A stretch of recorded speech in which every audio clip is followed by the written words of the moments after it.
বাড়িতে তুলসী গাছ থাকলে ভুলেও করবেন না একটি কাজ। পরিবারে চরম দুর্ভাগ্য নেমে আসবে। আপনার বাড়িতে যদি তুলসী গাছ থাকে, আজকের ভিডিওটি সম্পূর্ণ দেখুন, কারণ বাড়িতে তুলসী গাছ বসালেই হবে না, আপনাকে এই নিয়মগুলির ব্যাপারে অবগত থাকতে হবে, নচেত নিজের জীবনের দুর্ভাগ্য নিজেই ডেকে আনবেন। আশা রাখব আজকের ভিডিওটি সম্পূর্ণ দেখুন। আর যারা নতুন বন্ধুরা আছেন অবশ্যই চ্যানেলটিকে সাবস্ক্রাইব করে নোটিফিকেশন বেল আইকনটি অন করে রাখবেন। আপনার জীবনের দুর্ভাগ্য কি আপনার পিছু ছাড়ছে না? জীবনে খারাপ সময় দেখা দিচ্ছে, পরিবারে অশান্তি, আর্থিক সমস্যা থেকে মুক্তি পেতে আপনাকে জ্যোতিষ মতে তুলসী গাছের এই নিয়মগুলি অবশ্যই জানতে হবে। আমাদের প্রত্যেক হিন্দু বাড়িতেই তুলসী গাছ বসিয়ে রাখি, তুলসী গাছ দেখতে পাওয়া যায়। বাড়ির মূল দরজার পাশে তুলসী গাছ বসিয়ে রাখা অত্যন্তই শুভ। এটা বলা হয় যে বাড়িতে কোনোভাবেই নেতিবাচক শক্তি প্রবেশ করতে পারবে না। আবার তুলসী গাছ যত বেশি ঝাঁকড়া হবে তত বেশি গৃহের জন্য শুভ। তাই আপনাকে এই নিয়মগুলি অবশ্যই জানতেই হবে। মা তুলসীর অপর নাম বিষ্ণুপ্রিয়া। তুলসী গাছের পাতা ছাড়া ভগবান বিষ্ণু বা নারায়ণের ভোগ সম্পূর্ণ হয় না। তাই প্রত্যেক পুজোয় তুলসী পাতা ব্যবহার করা হয়ে থাকে। ভগবান বিষ্ণুর অত্যন্তই প্রিয় এই তুলসী। তুলসী গাছ আপনি আপনার বাড়ির বারান্দায় কিংবা ছাদের তলায় তুলসী গাছকে নিয়ে রাখবেন না। অনেক বাড়িতেই এটি দেখতে পাওয়া যায়, তাই আপনাকে এই ব্যাপারে সতর্ক থাকতে হবে। আপনি কোনোভাবেই সূর্য অস্ত যাওয়ার পর তুলসী গাছে হাত দেবেন না, তুলসী পাতা তুলবেন না। এতে আপনার জীবনে ঘোর অমঙ্গল নেমে আসবে, জীবনে চরম বিপদ দেখা দেবে। আপনি যদি আপনার জীবনের আর্থিক উন্নতি করতে চান, বৃহস্পতিবার দিন এই কাজটি করে ফেলুন। বৃহস্পতিবার আপনি তুলসী গাছে কাঁচা দুধ ও একটি বাতাসা মাতা তুলসীকে অর্পণ করুন। নিষ্ঠাভাবে ভক্তি সহকারে আপনি যদি বৃহস্পতিবার দিন এই কাজটি করতে পারেন, অবশ্যই আপনার জীবনে আর্থিক উন্নতি অবধারিত। আবার অনেক সময় এমনটাও হয় যে কোনো কাজ প্রায় শেষ হয়ে যাচ্ছে, সেই সময় আপনি আপনার জীবনে বাধাপ্রাপ্ত হচ্ছেন। তারপর দেখা যায় যে কি দিনের শুরুটা খুবই ভালো কাটলো, কিন্তু মাঝামাঝি সময় থেকে সময়টা অত্যন্তই খারাপ হয়ে উঠল। এরকম কেন হচ্ছে, এই নিয়ে আপনি চিন্তা ভাবনা করেও কোনো রকম হদিশ বা এর সমাধান পাচ্ছেন না। এতেও আপনার জীবনে মহা বিপদ যেমন দেখা দেবে, এর পাশাপাশি জীবনে আপনার সমস্যা বেড়েই চলবে। তাই আপনাকে এই নিয়মটি অবশ্যই জানুন। এরপর আপনাদের জানিয়ে দেব যে তুলসী গাছের সামনে ভুলেও এই জিনিসগুলি কখনোই রাখবেন না। প্রথমে দেখে নেব ভেজা জামা কাপড়। অনেকেরই স্বভাব রয়েছে যে জামা কাপড় কেচে সেগুলোকে যেখানে সেখানে রেখে দেন, রোদে শুকাতে দেন না। এটা করা একদমই অনুচিত। তাই কোনোভাবেই কোনো রকম ভেজা জামা কাপড় আপনি আপনার তুলসী তলায় রেখে পরিবারের বিপদ ডেকে আনবেন না।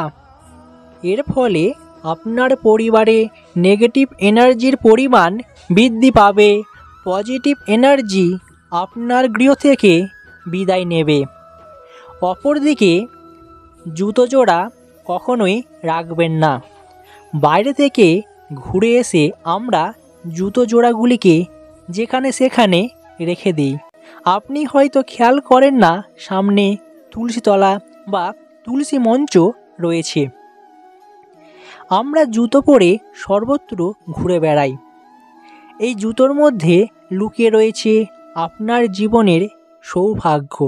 হ্যাঁ বন্ধুরা, একদম ঠিক শুনেছেন। এই জুতো পরে আমরা এখান সেখান ঘুরে বেড়াই, সর্বত্র জায়গায় যাই। তাই আপনি যদি এই জুতো জোড়াটিকে তুলসী তলায় রেখে দেন, এতে মাতা তুলসী আপনার প্রতি রুষ্ট হবেন এবং আপনার জীবনে কুপ্রভাবগুলো বাড়বে। বাড়িতে অমঙ্গলের ছায়া নেমে আসতে বেশি সময় লাগবে না। তাই ভুলেও কোনোভাবেই কোনো রকম এই জুতো জোড়া একদমই রাখবেন না। অপরদিকে বলা হচ্ছে বাড়ির আবর্জনা। বাড়ি থেকে অব্যবহারযোগ্য অব্যবহৃত জিনিসগুলিকে জমা করে রাখবেন না। এতে বাড়ির সৌভাগ্য চলে গিয়ে দুর্ভাগ্য নেমে আসে।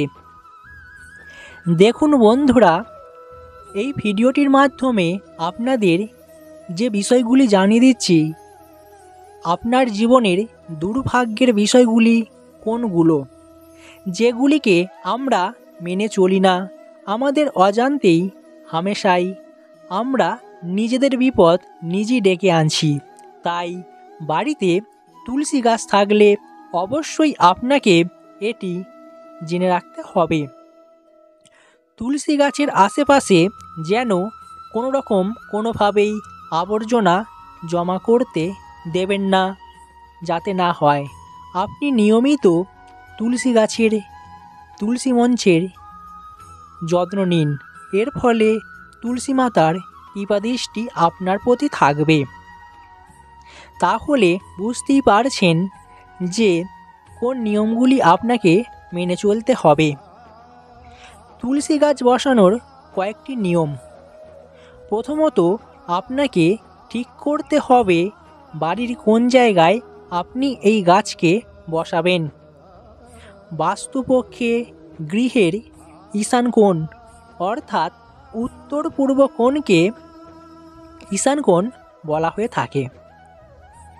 আপনি সেই জায়গাটিকে পরিষ্কার পরিচ্ছন্ন করে তারপর তুলসী গাছ তুলসী মঞ্চ করুন কিংবা উত্তর দিকে বসাবেন। এতে পরিবারের সৌভাগ্য এবং মাতা তুলসীর কৃপালাভ পাওয়া যায়। সরাসরিভাবে মাটিতে কখনোই তুলসী গাছ বসাবেন না। আপনাকে মনে রাখতে হবে যে কখনোই তুলসী গাছ মাটিতে বসানো উচিত নয়। আপনি কখনোই শুভ ফল পাবেন না। তুলসী গাছ সবসময় একটি পাত্রের মধ্যে বসিয়ে রাখার চেষ্টা করবেন।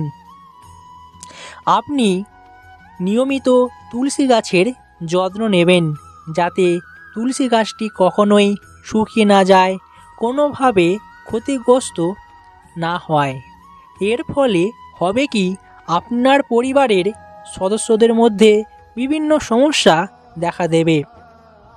বিভিন্ন রকমের রোগ কুপ্রভাবগুলো আপনার পরিবারে ঘটতেই থাকবে। তুলসী গাছের কাছে আপনি এই জিনিসগুলি কখনোই রাখবেন না। আপনাদের আগেই জানিয়ে রেখেছি, সেগুলি অবশ্যই আর একবার ভালো করে শুনুন, বুঝুন, তারপর মেনে চলার চেষ্টা করুন। কারণ আপনি পারেন আপনার জীবনের সুখের চাবিকাঠি খুঁজে নিতে। আপনি পারেন আপনার পরিবারের সুখ শান্তি ফিরিয়ে আনতে। তাই আপনাকে এই বিষয়গুলি অবশ্যই জেনে রাখতে হবে। বিজোড় সংখ্যায় তুলসী গাছ বসাবেন। বাস্তুমতে সবসময় ভালো পরিবেশে তুলসী গাছ বসাতে হয়। যেমন উদাহরণ হিসাবে বলা হচ্ছে, 1টি, 3টি কিংবা 5টি তুলসী গাছ আপনি আপনার বাড়িতে বসাতে পারেন। তবে তুলসী গাছের পাশে কোনোভাবেই কাঁটা জাতীয় গাছ বসাবেন না। এই ভুলটি অনেকেই করে থাকেন। বাড়িতে তুলসী গাছ থাকলে, তুলসী মঞ্চ রাখলে আপনি নিয়মিত তুলসী মাতার আরাধনা করবেন। কোনোভাবেই তুলসী গাছকে অবহেলা বা অযত্নে রাখবেন না, এতে পরিবারের অমঙ্গল দেখা দেয়। তাই তুলসী মাতার নিত্য পুজো করার চেষ্টা করুন। ধূপ, প্রদীপ, ধুনো সহকারে আপনি যদি ভক্তি ভরে নিয়মিত তুলসী মাতার আরাধনা করে থাকেন, তুলসী মাতার কৃপাদৃষ্টি সর্বদাই আপনার সঙ্গেই থাকবে। আজ এই পর্যন্তই। আবার দেখা হবে অন্য কোনো ভিডিওতে খুব তাড়াতাড়ি। আপনাদের ভালোবাসা আমাদের একান্তই কাম্য।